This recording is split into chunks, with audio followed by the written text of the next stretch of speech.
ಹಿಂದೂಗಳ ತೆರಿಗೆ ಹಿಂದೂಗಳ ಹಕ್ಕು. ಬಿಜೆಪಿ ಶಾಸಕರಿಂದ ತೆರಿಗೆ ವಿಭಜನೆಯ ವಿವಾದಾತ್ಮಕ ಪೋಸ್ಟ್ ಅನ್ನ ಮಾಡಲಾಗಿರುವಂತದ್ದು ಇದೀಗ ಎಲ್ಲೆಡೆ ವೈರಲ್ ಆಗ್ತಾ ಇದೆ. ಬೆಳ್ತಂಗಡಿ ಬಿಜೆಪಿ ಶಾಸಕ ಹರೀಶ್ ಪೂಂಜಾ ಪೋಸ್ಟ್ ಮಾಡಿದ್ದಾರೆ. ಹಿಂದೂಗಳ ತೆರಿಗೆ ಹಿಂದೂಗಳಿಗೆ ಸಲ್ಲಬೇಕು. ಈ ಹಣ ಹಿಂದೂಗಳ ಅಭಿವೃದ್ಧಿಗೆ ಮಾತ್ರ ಸಲ್ಲಿಕೆಯಾಗಬೇಕು. ಹಿಂದೂಗಳು ಕಟ್ಟಿದ ತೆರಿಗೆ ಹಣ ಇತರ ಧರ್ಮದ ಜನರಿಗೆ ಸೇರೋದು ಅನ್ಯಾಯ ಅಂತ ಹೇಳಿ ವಿವಾದಾತ್ಮಕ ಪೋಸ್ಟ್ ಒಂದನ್ನ ಮಾಡಿದ್ದಾರೆ. ಧರ್ಮದ ಆಧಾರದಲ್ಲಿ ತೆರಿಗೆ ವಿಭಜನೆಯ ಪೋಸ್ಟ್ ಹಾಕಿದ್ದಾರೆ ಶಾಸಕರು.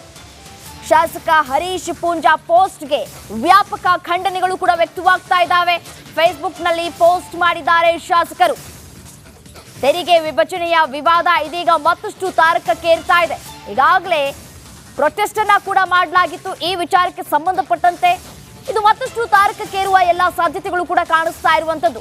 ಹಿಂದೂಗಳ ತೆರಿಗೆ ಹಿಂದೂಗಳಿಗೆ ಸಲ್ಲಬೇಕು ಅನ್ನುವಂತಹ ಪೋಸ್ಟ್ ಅನ್ನ ಮಾಡಿ ವಿವಾದಾತ್ಮಕ ಪೋಸ್ಟ್ ಅನ್ನ ಮಾಡಿದ್ದಾರೆ ಶಾಸಕ ಹರೀಶ್ ಪೂಂಜಾ. ಹಿಂದೂಗಳು ಕಟ್ಟಿದ ತೆರಿಗೆ ಹಣ ಇತರ ಧರ್ಮದ ಜನರಿಗೆ ಹೋಗೋದಕ್ಕೆ ನಾವು ಬಿಡೋದಿಲ್ಲ. ಇತರ ಧರ್ಮದ ಜನರಿಗೆ ಸೇರೋದು ಅನ್ಯಾಯ ಅಂತ ಹೇಳಿ ಕನ್ಸಿಡರ್ ಮಾಡಿ ಅವರಿಗೆ ಏನ್ ಅನ್ನಿಸ್ತು ಅನ್ನೋದರ ಕುರಿತು ಇದೀಗ ಹರೀಶ್ ಪೂಂಜಾ ಫೇಸ್ಬುಕ್ ಮೂಲಕ ಇದೀಗ ಪೋಸ್ಟ್ ಅನ್ನ ಮಾಡಿರೋದು ಸಾಕಷ್ಟು ವಿವಾದಾತ್ಮಕವನ್ನ ಸೃಷ್ಟಿ ಮಾಡ್ತಾ ಇರುವಂತದ್ದು. ಬಿಜೆಪಿ ಶಾಸಕನಿಂದ ಈ ಒಂದು ಹೇಳಿಕೆ.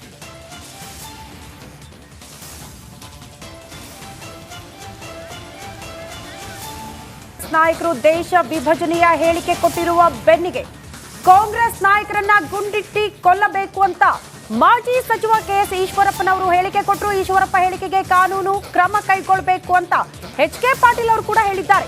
ಎಚ್.ಕೆ. ಪಾಟೀಲ್ ಹೇಳಿಕೆಗೆ ಮಾಜಿ ಕೆಎಸ್ ಈಶ್ವರಪ್ಪನವರು ಕಿಡಿಕಾರಿದ್ದಾರೆ.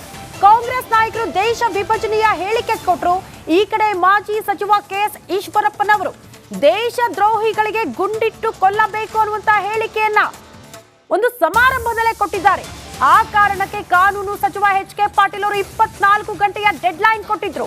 ಈ ಕೂಡಲೇ ಈ ಹೇಳಿಕೆಯನ್ನು ವಾಪಸ್ ಪಡಿಬೇಕು ಈಶ್ವರಪ್ಪನವರು ಅಂತ ಆ ವಿಚಾರಕ್ಕೆ ಸಂಬಂಧಪಟ್ಟಂತೆ ಮತ್ತೆ ಈಗ ಮಾಜಿ ಸಚಿವ ಕೆಎಸ್ ಈಶ್ವರಪ್ಪನವರು ವಾಗ್ದಾಳಿ ನಡೆಸಿದ್ದಾರೆ.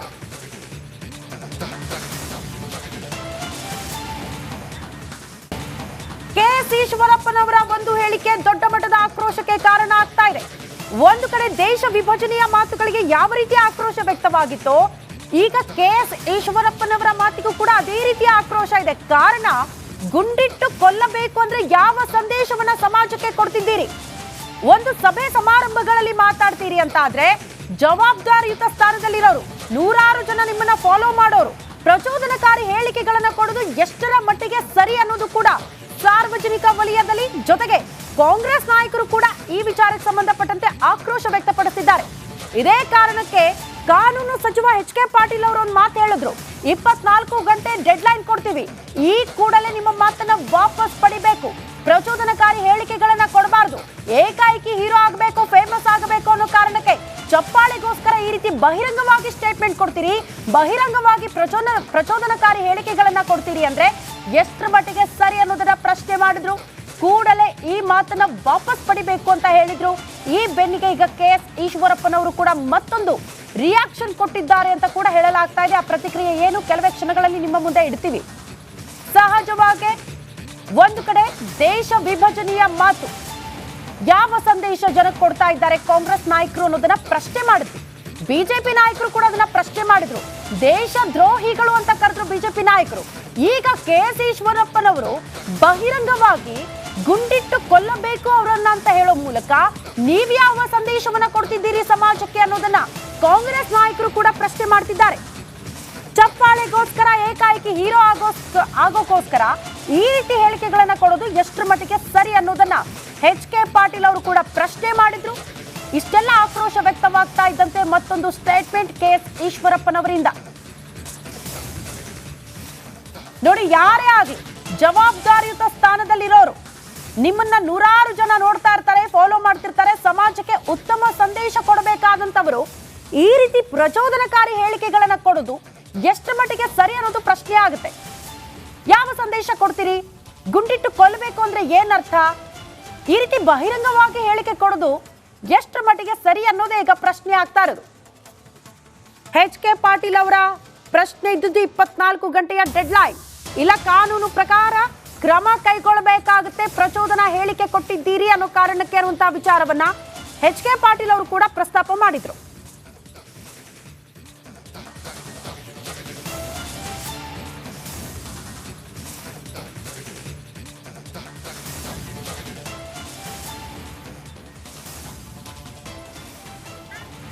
ಕರ್ನಾಟಕ ಅಖಾಡದಲ್ಲಿ ತತ್ಕ್ಷಣಕ್ಕೆ ಏನಾದರೂ ಚುನಾವಣೆ ನಡೆದ್ರೆ ಯಾರ ಪರವಾಗಿ ಜನರ ಒಲವು ಇರಬಹುದು, ಯಾವ ಪಕ್ಷ ಗೆಲ್ಲಬಹುದು, ಯಾವ ಪಕ್ಷಕ್ಕೆ ಅತಿ ಹೆಚ್ಚಿನ ಸೀಟ್ ಸಿಗುತ್ತೆ, ಈ ಬಗ್ಗೆ ನಿಮ್ಮ republic Kannada opinion pole open ಮಾಡಿದಾಗ ಸಿಕ್ಕಿರುವ ಉತ್ತರ ಏನು?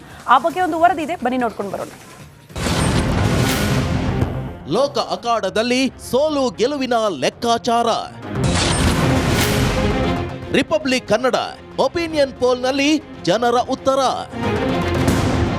ಎಸ್, ರಾಜ್ಯದಲ್ಲಿ ತಕ್ಷಣಕ್ಕೆ ಲೋಕಸಭಾ ಚುನಾವಣೆ ನಡೆದರೆ ಫಲಿತಾಂಶ ಯಾವ ರೀತಿ ಇರುತ್ತೆ ಅನ್ನೋ ಪ್ರಶ್ನೆಗೆ ಮತದಾರರೇ ಉತ್ತರ ಕೊಟ್ಟಿದ್ದಾರೆ. ರಿಪಬ್ಲಿಕ್ ಕನ್ನಡ ನಡೆಸಿರೋ ಅತಿ ದೊಡ್ಡ ಒಪಿನಿಯನ್ ಪೋಲ್ನಲ್ಲಿ ಜನರ ನಾಡಿ ಮಿಡಿತ ಬಹಿರಂಗವಾಗಿದೆ.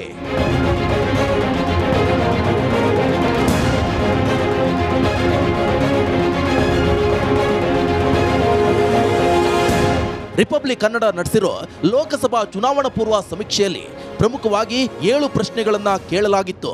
ಕರ್ನಾಟಕದಲ್ಲಿ ಜನವರಿ 27ರಿಂದ ಫೆಬ್ರವರಿ 7ರವರೆಗೂ ಸಮೀಕ್ಷೆ ನಡೆಸಿದ್ದು ಒಟ್ಟು 2321 ಸ್ಯಾಂಪಲ್ ಸಂಗ್ರಹಿಸಲಾಗಿದೆ. ಈ ಸಮೀಕ್ಷೆಯಲ್ಲಿ ಜನರು ನೀಡಿರೋ ಪ್ರತಿಕ್ರಿಯೆ ಭವಿಷ್ಯದ ಫಲಿತಾಂಶಕ್ಕೆ ಹಿಡಿದ ಕೈಗನ್ನಡಿಯಂತಿದೆ. ಪ್ರಶ್ನೆ 1, ರಾಮ ಮಂದಿರ ವಿಚಾರ ಬಿಜೆಪಿಗೆ ನೆರವಾಗುತ್ತಾ? ಈ ಪ್ರಶ್ನೆಗೆ ಉತ್ತರ ನೀಡಿರೋ 100% ಜನರಲ್ಲಿ 61% ಜನರು ಹೌದು ಅಂತ ಉತ್ತರಿಸಿದ್ದಾರೆ. 24% ಮಂದಿ ಇಲ್ಲ ಎಂದ್ರೆ 15% ಜನರು ಹೇಳಲಾಗದು ಅನ್ನೋ ಅಭಿಪ್ರಾಯ ವ್ಯಕ್ತಪಡಿಸಿದ್ದಾರೆ. ಪ್ರಶ್ನೆ 2, ವೋಟಿಂಗ್ ಮೇಲೆ ತೆರಿಗೆ ವಿಚಾರ ಪರಿಣಾಮ. ಈ ಪ್ರಶ್ನೆಗೆ 17% ಜನರು ಹೌದು ಎಂದಾದ್ರೆ 42% ಮಂದಿ ಇಲ್ಲ ಎಂದಿದ್ದಾರೆ. ಇನ್ನು 29% ಮಂದಿ ಗೊತ್ತಿಲ್ಲ ಎಂದಿದ್ದಾರೆ. ಅದೇ ರೀತಿ 12% ಜನರು ಹೇಳಲಾಗುವುದು ಅಂತ ಅಭಿಪ್ರಾಯ ವ್ಯಕ್ತಪಡಿಸಿದ್ದಾರೆ. ಪ್ರಶ್ನೆ 3, ಲೋಕಸಭೆ ಚುನಾವಣೆಯಲ್ಲಿ ಮೋದಿಯೇ ದೊಡ್ಡ ವಿಷಯ. ಈ ಪ್ರಶ್ನೆಗೆ 58% ಜನರು ಹೌದು ಎಂದಾದ್ರೆ 28% ಮಂದಿ ಇಲ್ಲ ಎಂದಿದ್ದಾರೆ. ಅದೇ ರೀತಿ 14% ಜನರು ಹೇಳಲಾಗುವುದು ಅಂತ ಅಭಿಪ್ರಾಯ ವ್ಯಕ್ತಪಡಿಸಿದ್ದಾರೆ.